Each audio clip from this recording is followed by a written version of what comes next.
We've reached the 20th of December and our winter break has arrived. We've got our youth intake preview and it's not amazing looking, though we do have a goalkeeper and a fullback who is at least a C rating, though apparently the goalkeeper lacks the quality in goals. So I guess it's a good thing we got a brand new goalkeeper signing for us in January. I'll reveal him after I've gone through the fixtures we've had since we last met. We've gone through 2 months of football. Have we been productive with them? We took on Nice in the first game since we last met, and we lost by a goal to nil in a game that, honestly, I will say here and now, we're lucky it wasn't more than 1 goal to nil. And we even missed a penalty early on. And this penalty by Siganet is probably one of the worst I've seen in a very long time. Because he's tried to Panenka the goalkeeper and he's been red completely. So, yeah, it's not great. It's not a good penalty. And it shows the youngster is a bit cocky and might have been a bit caught out by the experienced goalkeeper. Stoll is looking quite good. The 32-year-old North Macedonian goalkeeper showing just why he might be in a very good team. That being said, I just realised Blazwich is only half a star behind him, so maybe we're not as far off as Nice as I thought we were. Though look at the stats here. We consider the 4.3 XG. We never do that. At least we're able to cheer ourselves up with a 4-1 victory against Halidas, where Siganet also missed a penalty again, though thankfully it was after we took the lead inside 2 minutes, Coxey's with the opening goal. They do equalise though, and I was annoyed by defence here because I genuinely thought you should be doing better than this. But at the same time, it's deflected as the keeper started the other way. You can't do much there. But thankfully, we get ourselves back in front, and despite missing a penalty in the last game, Siganet does score this goal. He misses a penalty in between the next 2 goals though, and he doesn't... I don't think it's him that scores this goal. No, it's Noah who scores this goal to make it 3-1. But we do get their 4th goal in the 57th minute of the game. Coxey plays it to Siganet, who scores. It's a good finish again. And I'll show this missed penalty because at least it wasn't Panenka this time. It's just unfortunate that the keeper's seen this coming. And it's still not a good penalty, but at least it wasn't a Panenka. That's all I'm going to say. I'm just annoyed that he's missing these penalties because he was really good until this point. I don't think we really missed that many penalties before the season, so hopefully that's something he can grow out of. Also, I gave a debut to Norbert Bochner for the first time. He wasn't amazing, but he wasn't given a lot of time either. He only played about 20 minutes, so hopefully he'll get better and better. We then took on Vassas and beat them 3-0, and I still remember the fact that we didn't beat them the first game of the year. Morris getting his first goal this season with this effort, so I'm happy we got a goal here. We make it 2. Inside 42 minutes, Zenzemi finds Morris. He's involved again. He plays across this time to find Okeke, who gets his first league goal of the season. And we make it 3. In the 85th minute of the game, Okeke finds Zenzemi. He plays it... Well, he goes to a goal here and shoots and scores. Fine top corner. Good finish here. I don't remember if I actually rotated the squad that much. I was trying to remember if I did, but looking at this, I realised I probably didn't, so that's a thing. I'm trying to give players some first-team football now once we get a big enough lead, so I'm going to give some youngsters some first-team football because I'm concerned about the fact I could be sacked by the board for not giving enough young talents first-team football. I know I'm probably panicking for no reason, but I want to double-check and just make sure I don't get caught in that trap, you know? We then took on BaN in the Champions League, and they were down to 10 men after this point, and Palaverso opens the score inside 40 minutes. We really made sure that they lived up to their namesake because they kind of went down on fire, and Ziganek getting that goal to make it 2 was good. And then Egan Riley's header was unfortunately denied by the woodwork. They scored their own goal anyway, so they really did go down in flames here. And when Noel finds Coxey's and he finds back in it to make it 4, it really is over. Another dominant victory in the Europa League though. And that's now 10 points from our first 5 matches. We're looking very, very strong. And potentially we could qualify for the top 3-4 with a win in the next match. So that's nice. We then took a Busquets Academia and Siganet doesn't miss a penalty. He's actually found a top corner this time, so I'm happy. They do equalise though. And I genuinely thought that, okay, that overhead kick was spectacular, good effort. It's just unfortunate Bassi gets there first with the rebound. But we respond almost immediately to get back in front. Budapest finds Korta Sharana, and he makes it to win us the game. So I'm delighted. They only took us 2 minutes to respond to giving up an equaliser to get the winning goal. I like a win. It's very nice to achieve. We then took a Debrecen and beat them 3-0, though this could have been very, very different if they scored the penalty they had inside the first 5 minutes. But Mim gets the opening goal here with a header, and then we start catching this team on the counter. Mim plays a fast cross to find Ziganet. He finds the back of the net to make it 2-0. And once again, it's another counter-attack effectively. Okay, this time with a long ball over the top to find Ziganet. He gets his second of the game with this effort, and it's a really good goal.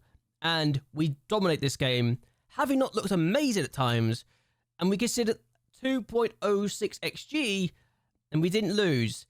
Though admittedly, when Pereira de Sá is having this opportunity from the spot, I think, okay, we've got to do well. Blazwicz saves it, and it's a great save as well.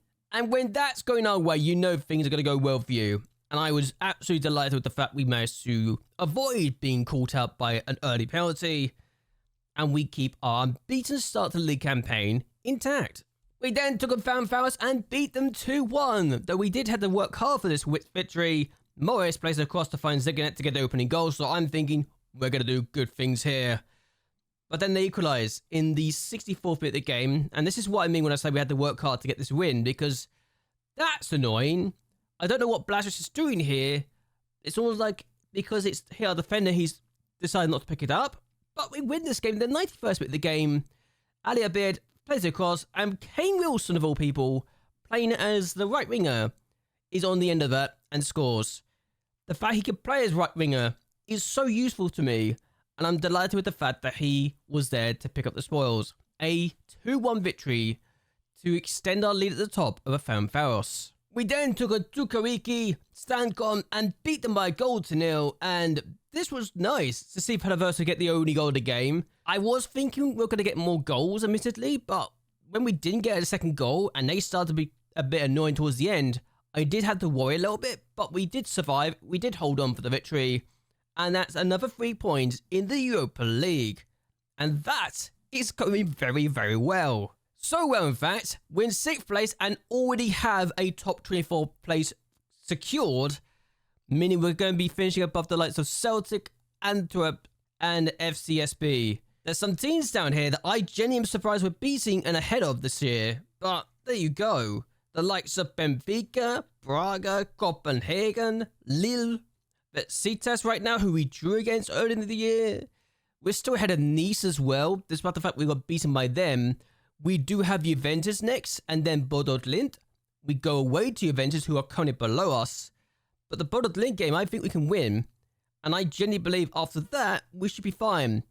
Given the fact that Bodo Glimt are coming in 33rd place and need 2 wins to even get into the top 24.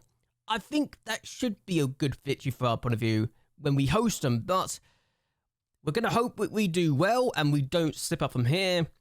The fact we've not really taken on any majorly big sides outside of Nice and Besiktas was very, very useful. So perhaps we're lucky. Though the Juventus game will probably see us get destroyed sooner rather than later. And that's a thing. Also, you can see a striker that's in the top 3 for goals this year, right? That's a new gem. I'm probably going to try and get this guy in the future. Maybe next summer. Because of how good he is. He turns 19 in April, and I don't have the money for him right now. And also, I tried to ask about this guy's signature. It's either they don't want to talk to me, or they're not interested. But this guy would be an outstanding striker, and I will try everything in my power to get this guy when it becomes available, when it becomes a possibility I can do so. Even if I need to be a bit clever with the finances. But still, we've got one more game. What happened in it? We lost our last game to Fanfar 3-1, and we're down to 10 men in this game, so this was not great. Though, admittedly, when Como scores the opening goal, we weren't down to 10 men, but we equalised. And when we equalised, I thought, you know what? We're going to keep our unbeaten start to the season intact, and when Matas is in like this, you know it's going to go well for you. So when they take the lead again inside the 40th minute of the game, I am concerned, because I thought we could do better than that defensively, but apparently we can't. And then they scored for this corner after we were down to 10 men, and I knew it was over and we weren't going to get a point from this game, which is an absolute shame because we're normally quite good in these situations. So a disappointing game to say the least, and a game I thought we could at least win. And it wasn't even as if I put out a weak squad either. This was still a very good team I put out. So clearly, work is still needed to be done. That being said, we are 8 points clear from Valus with 16 games left. So as far as I'm concerned, it's ours to lose. We should be champions this year. And if we don't win the title, something's gone very, very wrong. Ziganet has got 13 league goals in his first 17 games. And James Morris has got 5 assists this year and has got 4 Player of the Match awards. Blazwich, despite the fact he's been replaced, has got 6 clean sheets so far. I should point out that Morris hasn't even started all of the games he's got his average ratings in. He's actually quite good. I didn't realize how good he was until he started really doing things for me. So, yes, a goal and 5 assists inside 12 matches in the league is really good going. The person we're bringing in January is Nikola Chavlina. I believe I've signed him before in another save. I can't remember if it was this FM or last FM, but I know I signed him before once upon a time. And he was at Dinamo Zagreb, got signed for 425,000, and he just barely played. And he was asking to leave, and I saw he was available for 222,000. So I thought, you know what? Let's get him in for 222,000. He's going to get paid $4,000 a week, but he's a perfectionist, and he's going to get better still potentially. So he's an upgrade on what we have, and I'm really, really excited for his signing and his arrival. So Nikolai Chavlina is going to be a very big deal for the team. That being said, we've actually got £7.5 million in the bank still, so we've actually improved our finances since we last met as well because of our victories in European competition, so that's good. We are going to be paying close to £100,000 a week now, which isn't terrible, but isn't ideal either. We still do have about £460,000 in the transfer budget, though.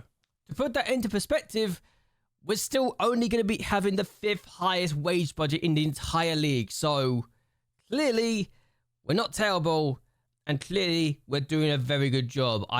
I'm surprised that Vasas are so high up the list, though. I genuinely didn't realize they were spending that much, but okay.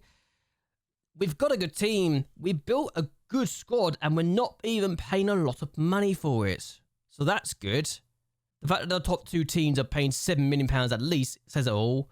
And if you look at this, we've got the 2nd best squad with the 5th highest wage budget in the entire league. So clearly, we've done some good financial work. But what I'm going to be doing is ending this here. I hope you guys have enjoyed yourselves. I hope you guys would like to share this video and that you subscribe to the channel. It really does help me a lot. Do you think we can get top 8 finish in the Europa League? And how soon can we win the league title this year? And can we finally win the Hungarian Cup? I want to hear your thoughts and opinions on all of that down below. But anyway, until next time, goodbye and well, good night.